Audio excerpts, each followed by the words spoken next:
नमस्कार दोस्तों, जय महाकाल, जय माता शमशानी। आज का वीडियो शुरू करने से पहले मैं एक छोटी सी बात कहना चाहूँगा कि देखिए, मैं जो इंसान हूँ, जिस भी प्रकार का इंसान हूँ और जिस प्रकार की भी मेरी पूजा पाठ या शक्तियाँ हैं, जो भी चीज़ें हैं, तो वैसे तो मैं डायरेक्ट किसी इंसान से वैसे तो मिलने के लिए मैं तैयार ऐसा नहीं होता हूँ। भले दीक्षा एक बार दे देता हूँ, अपात्र को भी कभी कभी दीक्षा दे देता हूँ, ये बात सही है, परंतु डायरेक्ट उससे मैं नहीं मिलता, क्योंकि मुझे उसके बारे में हर चीज़ पता रहता है कि वो पात्र नहीं है। क्योंकि मैं किसी को भी दीक्षा या शक्ति ट्रांसफर से पहले तो अवश्य अपनी माता से, मतलब शमशानी माता से अवश्य एक बार पूछता हूँ मैं, और एक सेकंड में मुझे पता चल जाता है उनका जवाब क्या है। तो देखिए, इस प्रकार के जो लोग हैं वो बड़ी बड़ी बातें कह के या बड़ी बड़ी चीज़ें कहकर जो है मुझसे मिलने की इच्छा रखते हैं। मैं उनकी इच्छाओं को मना नहीं करता हूँ, लेकिन अगर मेरी माता का आदेश नहीं है तो मैं उनसे नहीं मिल सकता, ये संभव नहीं है। मैं अपनी माता का आदेश को काट नहीं सकता। अगर वो इंसान उस पात्र है, लायक है, तो जरूर अवगत करूंगा उसका मैं। बिल्कुल सत्य है ये बात। इसमें उम्र, किसी भी जाति पाति का मैंने कोई भी भेदभाव कभी भी नहीं रखा है, ना ही कभी रखूंगा। लेकिन जो भी इंसान हो, वो अगर मुझसे मिलना चाहे, से डायरेक्ट वो बात करे या न भी करे, तो देखो समस्या ये होती है कि डायरेक्ट आप बोल रहे हो मुझे मिलना है, मिलना है, मिलना है, मिलना है। क्या देखना चाहते हो मुझसे मिलके? शक्तियाँ देखना चाहते हो मेरी? तो ऐसा डायरेक्ट मेरे को बोलो फोन पे कि मैं आपकी शक्तियाँ देखना चाहता हूँ, क्या आपके पास कुछ है भी कि नहीं है। जब मुझे पता चल रहा है कि आपके दिमाग में क्या चल रहा है और आप मुझे फ़ोन पे बात कुछ और कह रहे हो, तो मुझे तो पता है ना आपके दिमाग में क्या चल रहा है। मतलब मैं कुछ इंसानों की बात कर रहा हूँ, हर इंसान ऐसा नहीं है, पर कुछ खास इंसानों की बात कर रहा हूँ। अगर कल का ये वीडियो अभी रात में बना रहा हूँ, आज रात बना रहा हूँ, कल के दिन में अगर ये वीडियो कंप्लीट हो जाए तो कल ज़रूर इस वीडियो को मैं अपलोड करूँगा। परंतु अगर आप इस प्रकार की चीज़ें देखना चाहते हैं, कई लोग ये कहते हैं एक छोटा सा काम करके दिखा दो, तो ये सब गलत है। छोटा सा काम करके देखना है तो किसी उसके पास जाइए आप, जो हाथ की सफाई दिखाता है ना, ऐसे लोगों के पास जाइए आप। वो एक नहीं 1000 टुक चमत्कार आपको दिखा देगा जो आप समझ भी नहीं पाओगे। तो मैं वो नहीं हूँ। मैं जो हूँ वो मैं रियल में करके देता हूँ, और रियल में कोई भी वस्तु जैसी होती है उस प्रकार की होती है। रियल और फेक में बहुत अंतर होता है, यही बात मैं कहना चाहूँगा। और जो इंसान, देखिए, एक बात समझाने से भी वो इंसान अगर नहीं समझता है तो फिर मैं मना कर नहीं करता उस इंसान को, ठीक है भैया आ जाओ, एड्रेस दे रहा हूँ आ जाओ। या तो आधी रास्ते में उसकी कंडीशन खराब हो जाती है, या फिर मुझ तक पहुँचते पहुँचते वो खुद ही ऊपर पहुँच जाते हैं। खैर जो भी है, लेकिन मेरे न चाहने पर भी सामने वाला जिद से, देखो प्रकृति का विधान है, कोई भी इंसान जिद से किसी भी चीज को, मैं खुद भी नहीं प्राप्त कर सकता। यहाँ तक प्रकृति, ईश्वर की जो शक्तियाँ होती है वो एक एक पत्ते में जैसे बसी हुई, जैसे कहा जाता है, बिल्कुल सत्य है।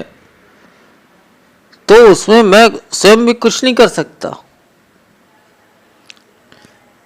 हाँ, मैं जो कर सकता हूँ वो ज़रूर करूँगा सभी के लिए, जो इंसान मिलना भी चाहता है या नहीं भी मिलना चाहता है। देखिए, मिलेंगे मुझसे या न मिलेंगे, तब भी बात एक ही रहेगी। अभी ये जो मिलने का रट लगा रखते हैं कुछ लोग, ये दुविधा में होते हैं कि इंसान सही है कि गलत है। तो मैं यहाँ परीक्षा देने के लिए थोड़ी ना बैठा हुआ हूँ। तुम जाओ जिसके पास परीक्षा लेना चाहते हो, लो उससे बोलो, तो उससे परीक्षा लो, उनके असल में जाओ उनसे। वो तुमको तो असल में 1 नहीं 10 दिन रखा देंगे, 50 दिन रखवा देंगे, ये है वो है करके लंबा चौड़ा खींच लेंगे। जाओ उनके पास जाओ।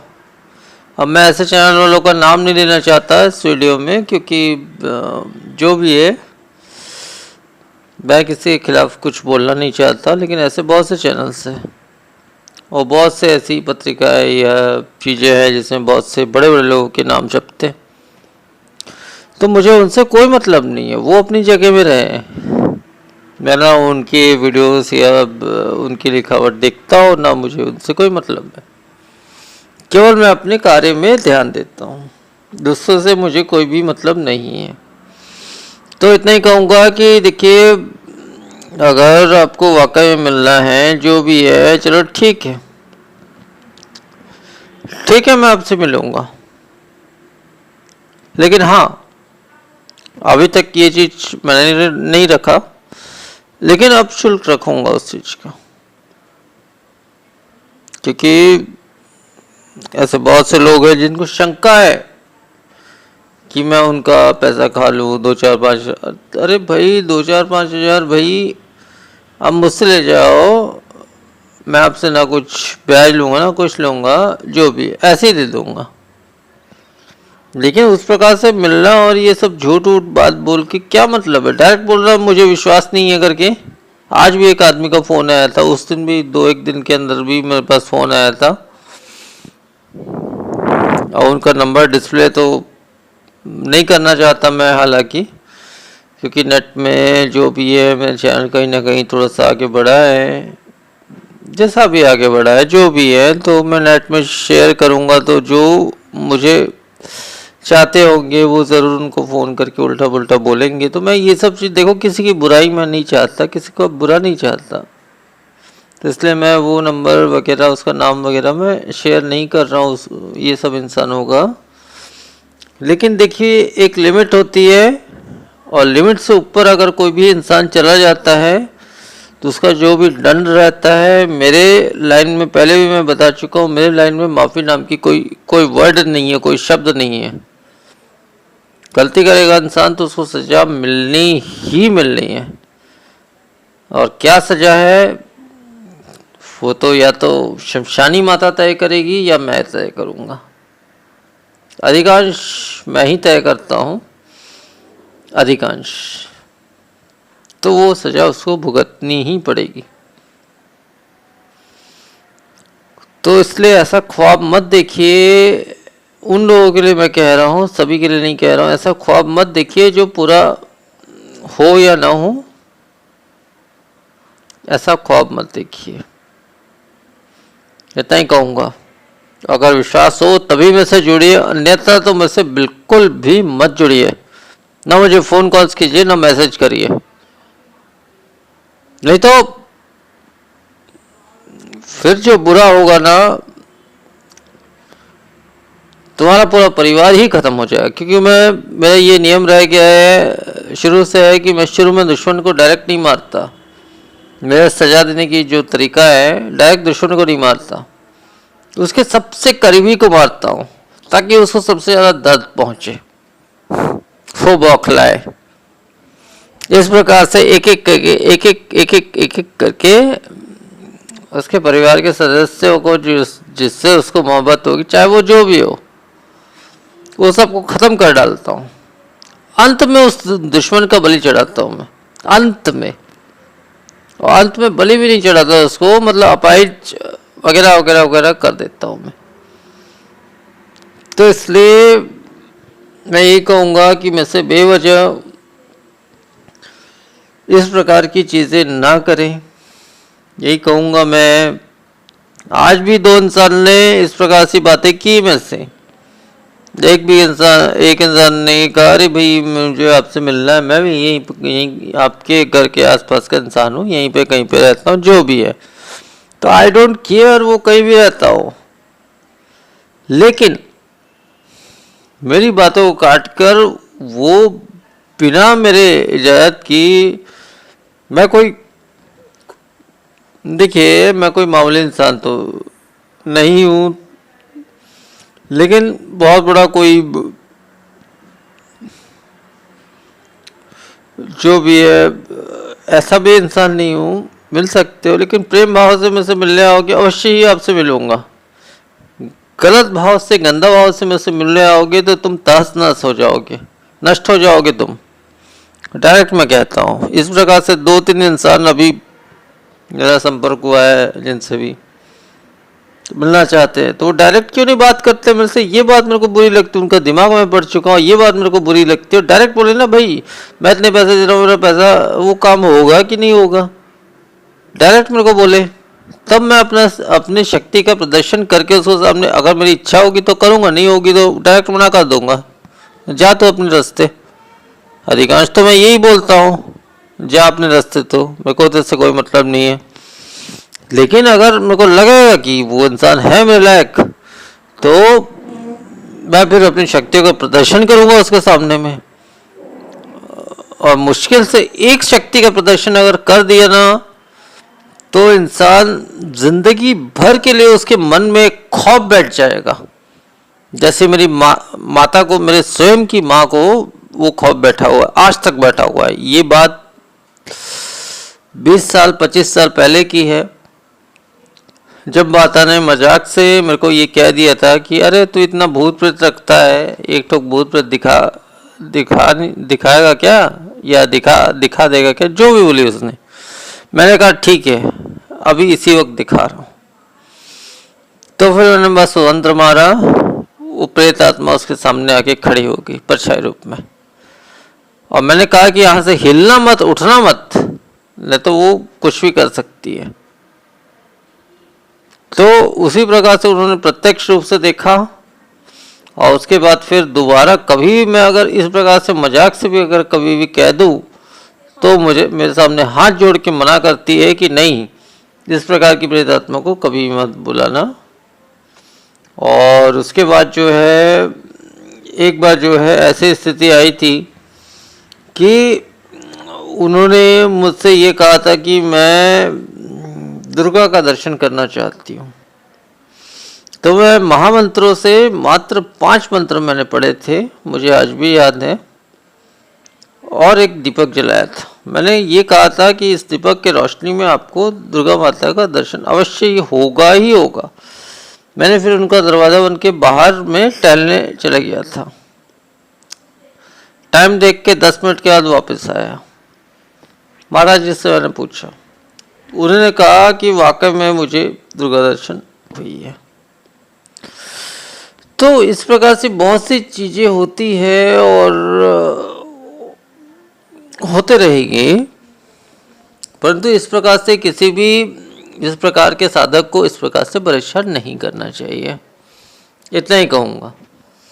इसलिए आज के वीडियो में मैं, खैर बहुत सारी बातें हो गई। आज की वीडियो में सुल्तान जिन्नात की साधना दे रहा था। फ़ायदे तो इसके मुख्य फ़ायदे बता देता हूँ।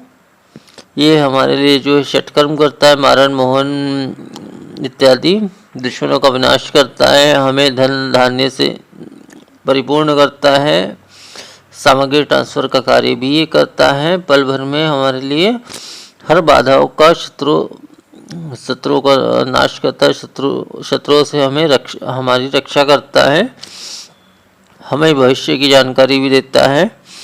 अब इस साधना का विधान जिस प्रकार से है, इस प्रकार से कि हमको उत्तर दिशा में हरे रंग का आसन बिछाना है, लकड़ी का एक पीढ़े के ऊपर में हरे रंग का आसन उसमें बिछाना है, सफ़ेद तकिए के माला से उक्त मंत्र का पाठ करना है, वो मंत्र बता रहा हूँ मैं।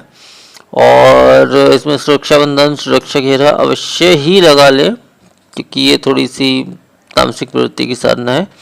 और काली तिल आपको लेना है 1 मुट्ठी, और उसके ऊपर में 1 मुट्ठी को बीचों बीच रख के उसके ऊपर में जो है आप एक मिट्टी का दीपक जला ले अपनी तरफ मुख करके। और उसके अलावा जो है आपको भोग में इसको 1 पान का पत्ता, बिना सूखा हुआ, 1 सुपारी और 5 सफ़ेद दूध की बनी हुई मिष्ठान। इतना ही आपको किसी भी तांबा के पात्र में रखना है।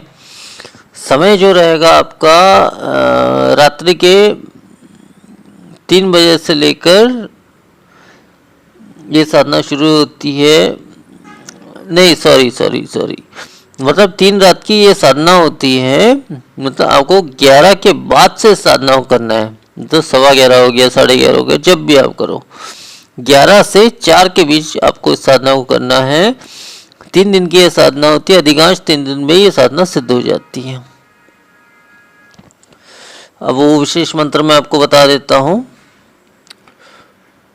और साधना सिद्ध होने के बाद उससे वचन अवश्य ही ले लेना। वचन के बारे में मैं पहले की वीडियो में बता चुका हूँ, और सुरक्षा मंत्र भी बता चुका हूँ। बिना उसके ये साधना हो ही नहीं हो पाएगी, बहुत सी समस्या आ जाएगी। आप ही लोगों के लिए बोल रहा हूँ। अब वो विशेष मंत्र बता देता हूँ। ओम ह्रीम कंकाली महाकाली, आदेश गुरु का आवे तू मोर द्वारे, रुपए की थाली माटी का गिलास, हाजिर हो सुल्तान जिन्नात, जो ना हो तो गुरु गोरखनाथ की दुहाई। मंत्र एक बार फिर से बोल रहा हूँ। ओम ह्रीम कंकाली महाकाली, आदेश गुरु का आवे तू मोर द्वारे, रुपए की थाली माटी का गिलास, हाजिर हो सुल्तान जिन्नात, जो ना हो तो गुरु गोरखनाथ की दुहाई। तो मंत्र बस इतना ही है और इतना ही विधान है। तो आज की वीडियो में फिर इतना ही, और जो नियम है, सुरक्षा मंत्र विधान, ये सब आपको करना ही करना है। बिना इसके साधना को बिल्कुल भी ना करें। और अच्छा हुआ कि आप किसी गुरु को बनाकर इस साधना को करें, क्योंकि ये बहुत डीपली साधना है, इसमें कई प्रकार की समस्याएं भी आती है। तो एक सही गुरु ही आपका मार्गदर्शन दे पाएगा। और इसके अलावा जो है, आप दीक्षा लेके साधना कर रहे हैं, हो सके तो दीक्षा ना ले तो शिव मंत्र का एक माला पाठ करके आप इस साधना को शुरू कर दें। तो इस प्रकार से ये साधना है। वैसे तो जो समय है, ये 3 रात में ये साधना सिद्ध हो जाती है अधिकांश, परंतु अगर आपका मनोभाव वगैरह गुरु नहीं है आपके पास वगैरह, कई तो कमियां हैं, तो हो सकता है 5 रात या 6 रात में सिद्ध हो। ठीक है, 501 बार इस मंत्र का पाठ करना है। और इसमें अगर आप प्राण प्रतिष्ठित जो है सुलेमानी जो है यंत्र अगर आप स्थापित करते हैं और प्राण प्रतिष्ठित सफ़ेद हकीक की माला का इस्तेमाल करते हैं, तो ये साधना आपकी जल्द से जल्द सिद्ध होगी। तो ये वस्तुएं, अगर ये 2 वस्तुएं अगर आपको नहीं मिलती है, तो मेरे व्हाट्सएप में या जैसा भी मुझसे संपर्क करके आप ले सकते हैं, कम से कम कीमत पर। तो ठीक है, आज की वीडियो में बस इतना ही और इतना ही विधान। नमस्कार।